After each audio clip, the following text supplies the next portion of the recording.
ఓం శాంతి. ETV live ఆధ్యాత్మిక channel ప్రేక్షకులందరికీ కూడా స్వాగతం. ప్రతి ఒక్కరూ కూడా భగవంతుడితో కోరుకునేది సుఖము దొరకాలి, నా మనసుకు శాంతి దొరకాలి, సంబంధం నిత్యం పరమాత్మతోనే జోడించుకోవాలి. ఇలాంటి కోరికలో చాలామంది ఉన్నారు. పరమాత్మతో మన యొక్క సంబంధం జోడించుకోవడం, దాని యొక్క విధానం గురించి ఈరోజు మనం చర్చించుకుందాం. మనసు యొక్క సంబంధం నిత్యం ఒక ఈశ్వరుడితో జోడించుకోవాలి.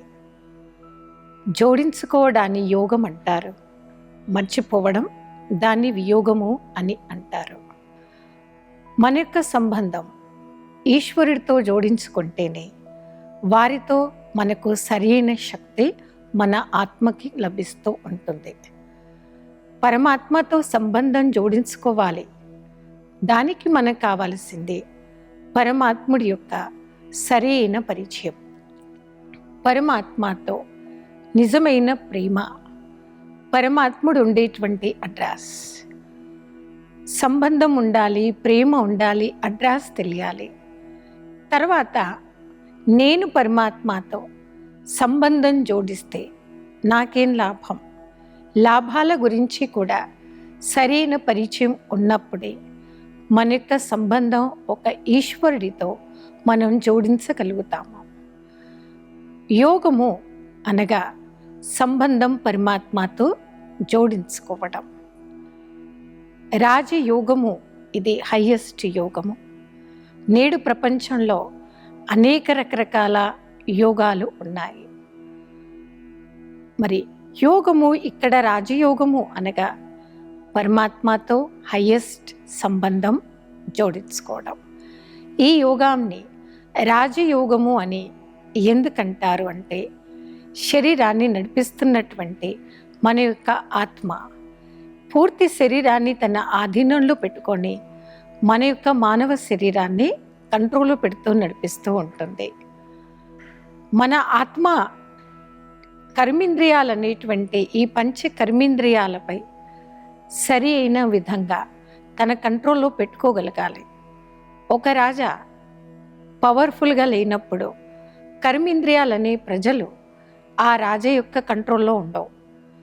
అదేవిధంగా మన యొక్క సంబంధం పరమాత్మతో సరిగ్గా లేనప్పుడు మన కర్మేంద్రియాలు కూడా మన ఆధీనంలో ఉండవు. చెడు చూడకూడదు, చెడు మాట్లాడకూడదు, చెడు వైపు మనసు పోకూడదు. ఇవన్నీ తెలిసి కూడా కొందరు ఏమంటారంటే, అది తప్పని తెలిసినప్పటికీ నేను ఇవన్నీ కంట్రోల్లో పెట్టుకోలేకపోతున్నాను.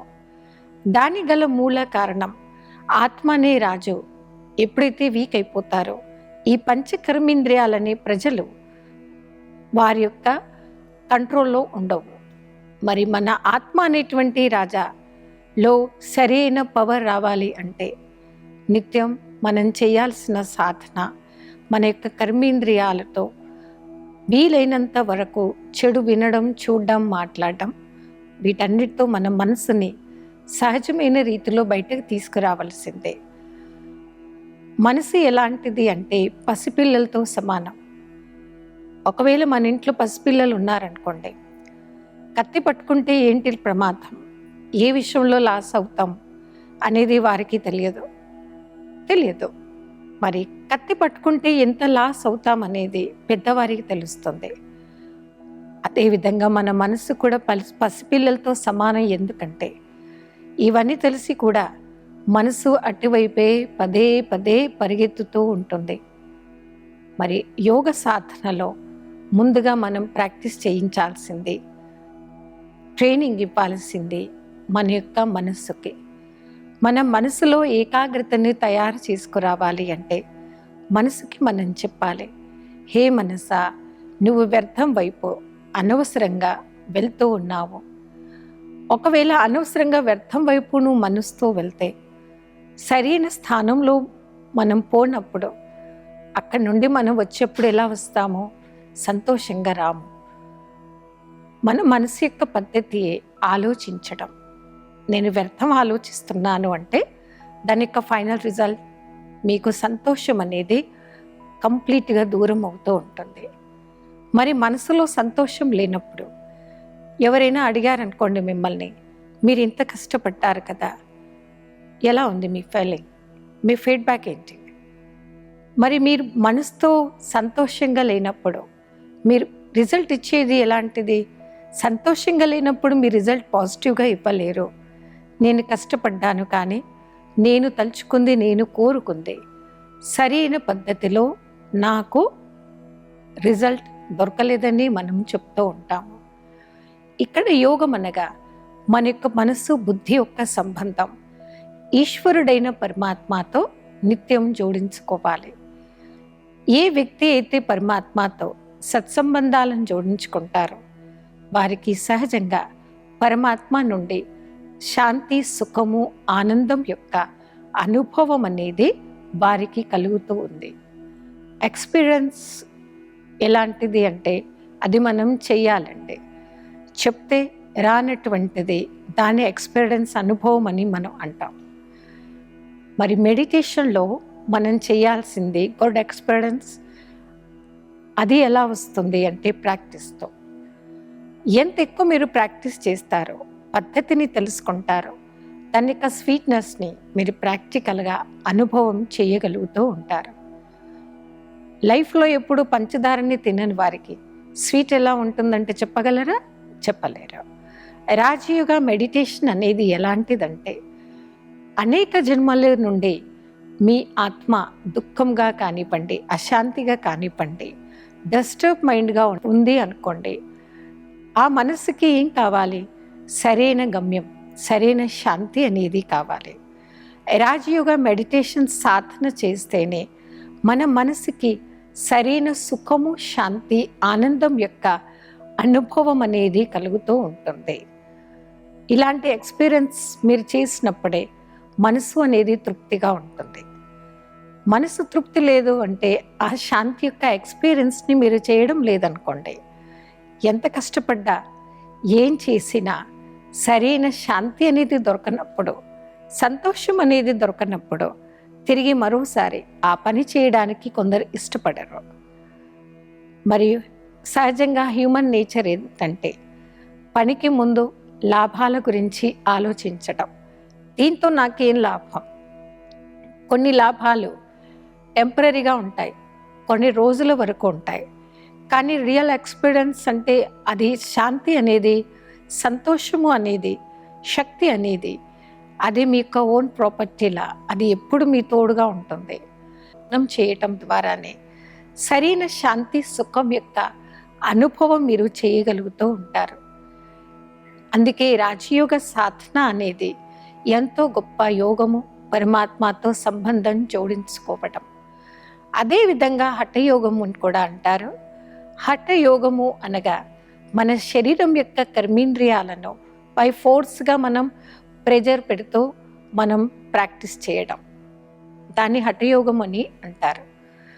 మరి ఇది హఠయోగం అనేది అన్ని రకాల వయసు వాళ్ళు చేయలేనటువంటి సాధన అండి. తర్వాత యోగము కర్మయోగము. కర్మయోగము అనగా మనం ప్రతి కర్మ చేస్తూ కూడా మనసును పరమాత్ముడి యందు లగ్నం చేస్తూ అభ్యాసం చేయగలిగేది, దానిని అంటారు కర్మయోగము. ఏ రాజయోగి ఆత్మకి పరమాత్మతో సంబంధం జోడించుకోవడం వచ్చేసిందో వారు ఎక్కడున్నా, ఏం చేస్తున్నా మనసుని ఈశ్వరుడి యందు లగ్నం వారు చేయగలుగుతారు. ఏ యోగి ఆత్మ పరమాత్ముడి యందు మనసును లగ్నం చేస్తూ ప్రతి కర్మ చేస్తారో వారికి ఏ కర్మ చేస్తున్నా సహజంగా అయిపోతుంది. చేసిన ఆ కర్మ ద్వారా వారికి రిటర్న్లో సంతోషం మాత్రమే దొరుకుతుంది. రాజయోగము, హఠయోగము, కర్మయోగము, ఈ 3 రకాల యోగాలలో మధ్య ఉన్న డిఫరెన్స్ గురించి మీరు తెలుసుకున్నారు. రాజయోగ అభ్యాస సాధన మనం చెయ్యాలి, దానికి విధానం కూడా మీరు విన్నారు. యోగ సాధన చేయటంతో ఫస్ట్ మనకు వచ్చేటువంటి గొప్ప లాభము, మనపైన మనల్ని మనం కంట్రోల్ చేసుకోగలిగేటువంటి కంట్రోలింగ్ పవర్, రూలింగ్ పవర్ అనేది 100% మనలో పెరుగుతూ ఉంటుంది. కర్మేంద్రియాలు మన ఆధీనంలో ఉన్నప్పుడు మన ద్వారా కొన్ని పాప కర్మలు కానివ్వండి, చెడు కర్మలు కానివ్వండి అవ్వవు. కొన్నిసార్లు మనం బయట వెళ్ళినప్పుడు చూస్తూ ఉంటాం, బోర్డు కూడా పెడుతూ ఉంటారు చూడండి, దయచేసి ముట్టుకోకండి అని. అయినా కొందరికి అలవాటు ఉంటుందండి, ఒకసారి ముట్టుకొని చూస్తారు, ఏమవుతుందో తెలుసుకోవాలి అని. దీని అర్థం ఏంటంటే, నేడు సమాజంలో కొందరు అలాంటి మనుషులు కూడా ఉన్నారు. తనను తాను వారు కంట్రోల్ చేసుకోలేకపోతూ ఉన్నారు. దానికి గల మూల కారణం మనసులో వస్తున్నటువంటి అనేక రకాల ఆలోచనలు మాత్రమే మూల కారణం. మనసు పని ఆలోచించడం అనే మీరు చాలాసార్లు విన్నారు. మన యొక్క సంకల్పాలలో positive, negative, necessary and waste thoughts. ఏ మనసు అయితే ఎక్కువగా నెగిటివ్ ఆలోచిస్తుందో, వేస్ట్ ఆలోచిస్తుందో, వేస్ట్కి స్పీడ్ ఎక్కువ ఉంటుంది. వ్యర్థం ఆలోచించేటువంటి మనిషి శాంతిగా వారు కూర్చోలేరు. వారి యొక్క ఆలోచన ప్రభావం అనేది వారి యొక్క ఐస్ పై పడుతుంది, వారి యొక్క సెన్స్ ఆర్గన్ పైన కూడా 100% పడుతూ ఉంటుంది. మరి ఎక్కువగా వ్యర్థం ఆలోచించటంతో తెలియని టెన్షన్ అనేది వాళ్ళు పెరుగుతూ ఉంటుంది, స్ట్రెస్ అనేది వారికి పెరుగుతూ ఉంటుంది. కాబట్టి దాని ఎఫెక్ట్ వారి యొక్క కర్మేంద్రియాలపై పడటంతో ఏకాగ్రత నెమ్మదిగా తగ్గిపోయి దేనిపైన కూడా మనసుని లగ్నం చేయలేకపోతూ ఉంటారు. కాబట్టి యోగ సాధన చేయాలి. యోగము అనగా పరమాత్మతో సంబంధాన్ని జోడిస్తూ ముందుగా మన మనస్సుని ప్రశాంతంగా మార్చుకోవాలి. అందుకే ఈశ్వరుడు కూడా మనకి చెప్పింది, మనందరికీ నేర్పించింది, మన్మనాభవ. మన్మనాభవము అనగా మీ యొక్క మనస్సుని ఒకే ఒక్క ఈశ్వరుడైన పరమాత్ముడి యందు లగ్నం చేయండి. మీ యొక్క మనస్సుని ఒకే ఒక్క ఈశ్వరుడి యందు సహజమైన రీతిలో ఎప్పుడైతే లగ్నం చేస్తారో, వ్యర్థ ఆలోచనలో, అపవిత్రమైన ఆలోచనలో, పాస్ట్లో జరిగినటువంటి బ్యాడ్ ఇన్సిడెంట్స్ మిమ్మల్ని ఇబ్బందిలోకి తీసుకుని రాదు. కొందరు అలవాటు ఎలా అయిపోయిందంటే, ప్రజెంట్లో నేను బాగున్నా, అయినా ఎందుకు సంతోషంగా లేరని అడగండి మీరు వారిని. ఇప్పుడు నేను బాగున్నా, మరి మీ బాధ ఏంటని ఇంకోసారి అదే ప్రశ్న అడగండి.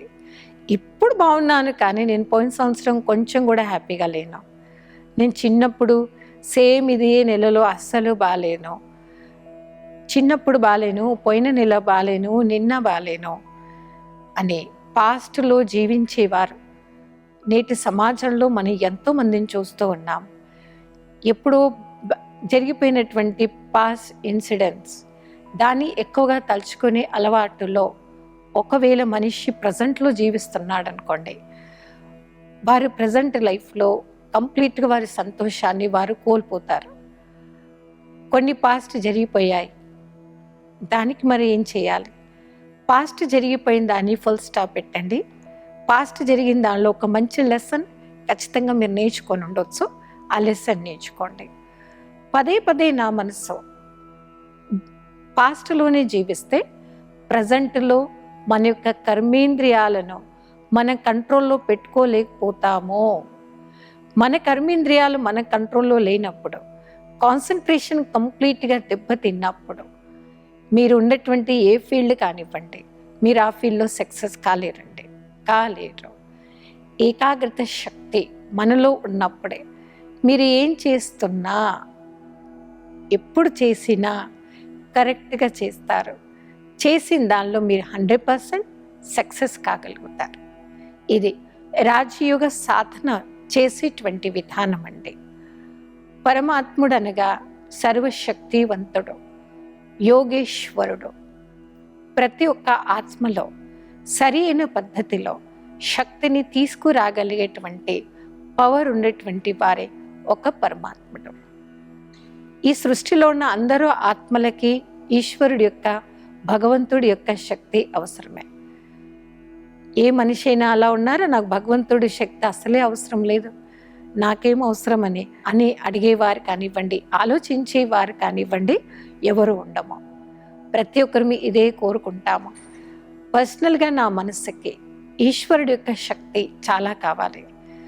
ఎక్కడైతే మనసులో ఈశ్వరుడి యొక్క శక్తి ఏకాగ్రత శక్తి అనేది పెరుగుతుందో ఖచ్చితంగా ఆ మనసులో సుఖము, శాంతి, రియల్ ఎక్స్పీరియన్స్ అనేది 100% వాళ్ళు మనం చూడగలుగుతాం. ఈ విధంగా రాజయోగ సాధన చేసినటువంటి ఒక రాజయోగి సహజంగా పరమాత్మతో శక్తి తీసుకొని వారిని వారు కంట్రోల్లో పెట్టుకుంటారు. కాబట్టి వారి యొక్క యోగి ఆత్మ సహజ యోగి అని చెప్పవచ్చు.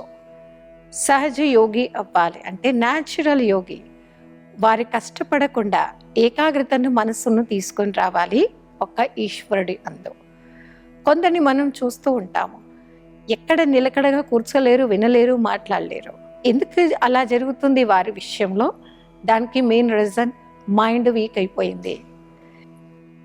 ఆ బ్యాటరీని మీరు ఎక్కువగా వాడుతున్నారనుకోండి, వాడగా బ్యాటరీ ఏమైపోతుంది, కంప్లీట్ వీక్ అయిపోతుంది. ఎక్కువగా ఒకవేళ నా మనస్సు వ్యర్థమే ఆలోచిస్తుంది, నెగిటివ్ ఆలోచిస్తుంది, ఇతరుల గురించి ఆలోచిస్తుంది, లేదా పాస్ట్ గురించి, వీటి వల్ల వీక్ అయ్యేది పర్సనల్గా మీ యొక్క మైండ్. మీ మైండే వీక్ అవుతుంది. ఆ పవర్ని మీరు తగ్గించుకున్న వారు అవుతారు. కాబట్టి మీ యొక్క మైండ్ అనేది పవర్ఫుల్గా మార్చుకోండి. కంట్రోలింగ్ పవర్ని మీరు పెంచుకోండి. ఏకాగ్రత శక్తిని పెంచుకున్నప్పుడే మనసు ఒక ఈశ్వరుడు యందు సహజంగా లగ్నం అవుతూ ఉంటుంది. ఏకాగ్రత శక్తి మనలో పెరగడమే, పెంచుకోవడమే రాజయోగ అభ్యాస సాధన అనేది చెయ్యడము. సాధన చేస్తున్నటువంటి ఒక సాధకుడికి అన్నిటిపైన ముఖ్యంగా వ్యర్థం పైన, ఆకర్షణ పైన సహజంగా వారి మనసు పోదండి. ఎక్కడైతే వ్యర్థం ఉంటుందో అక్కడ సమర్థం అనేది దూరం అవుతూ ఉంటుంది. మీ మనసుకి మీరే అడగండి, మీకు ఏది కావాలి, దేనిలో ఎక్కువ శక్తిని మీరు తయారు చేసుకోగలుగుతారు, వ్యర్థం ద్వారానా, సమర్థము ద్వారానా? మరి సమర్థవంతమైనటువంటి ఒక మనసు దేన్నైనా కానీ సాధించగలుగుతూ ఉంటుంది. యోగ సాధన చేసేటువంటి ఒక రాజయోగికి ఖచ్చితంగా పవర్ అనేది ఉంటుంది. ఆ పవర్ ద్వారా వారిలో విల్ పవర్ అనేది కూడా పెరుగుతుంది, సెల్ఫ్ కాన్ఫిడెన్స్ అనేది కూడా పెరుగుతుంటుంది. కంప్లీట్గా మనలో విల్ పవర్ పోయిందనుకోండి, సెల్ఫ్ కాన్ఫిడెన్స్ అనేది పోయిందనుకోండి, తెలియని భయం అనేది, తెలియని టెన్షన్ అనేది ప్రాక్టికల్గా దాని రిజల్ట్ రూపంలో మనం చూస్తూ ఉంటాం.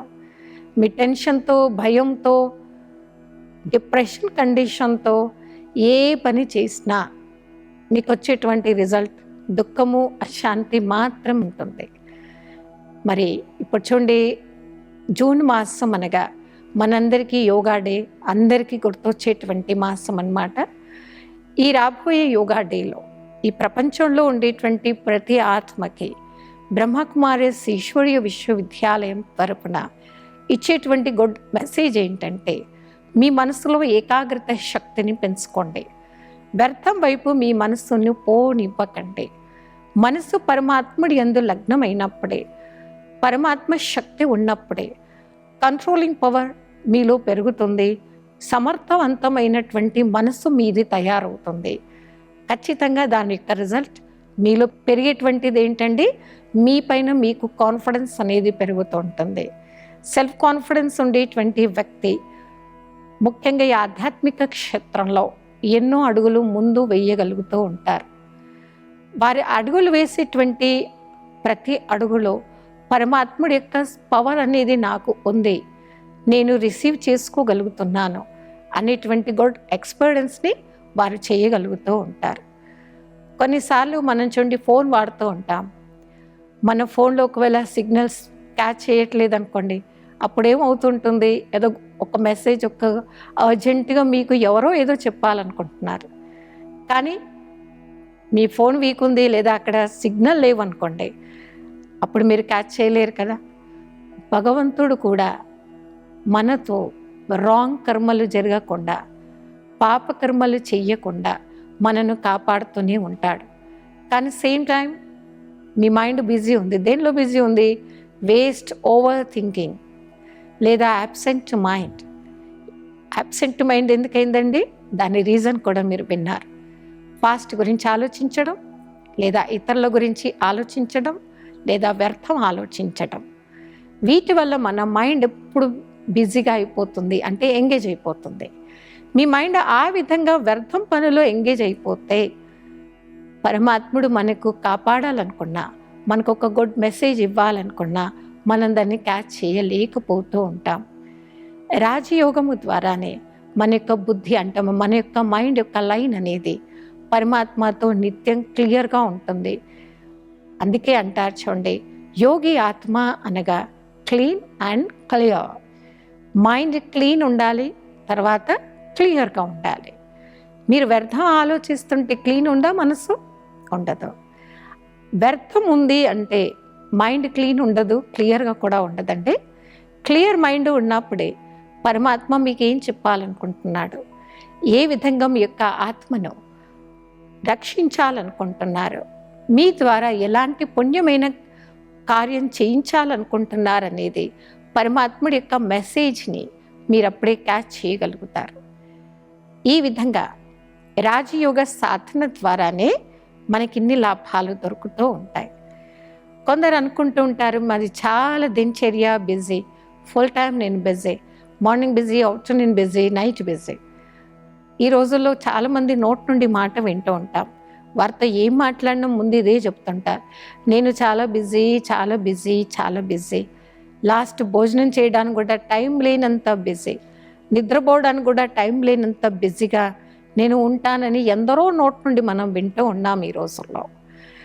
మరి అందరి కోసం మీ దగ్గర టైం ఉంది, మీకోసం మీ దగ్గర ఎంత టైం ఉందో ఒకసారి చూసుకోండి. ఏం చేస్తుంటారు మీరు? ఫుల్ టైం, ఫుల్ ఇయర్ ఒకటే చెప్తారు, మార్నింగ్ లేస్తాను, బ్రేక్ఫాస్ట్ చేస్తాను, మార్నింగ్ భోజనం తయారు చేయడం, భోజనం తినడం, పెట్టడం, ఆఫ్టర్నూన్ అందులో బిజీయే, నైట్ కూడా అందులోనే నేను బిజీ.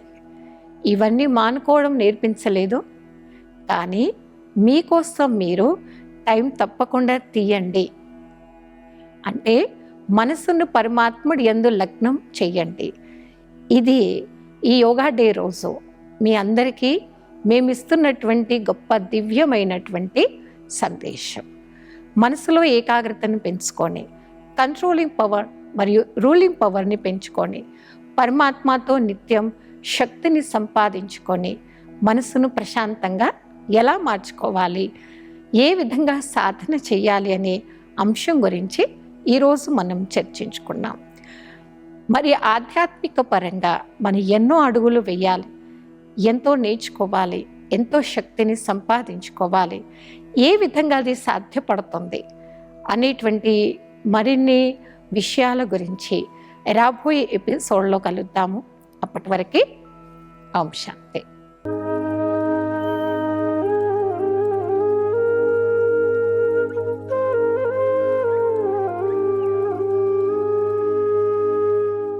ఈ కార్యక్రమాన్ని తిరిగి చూడాలనుకుంటే www.youtube.com/ETV Life Spiritual లో చూడవచ్చు.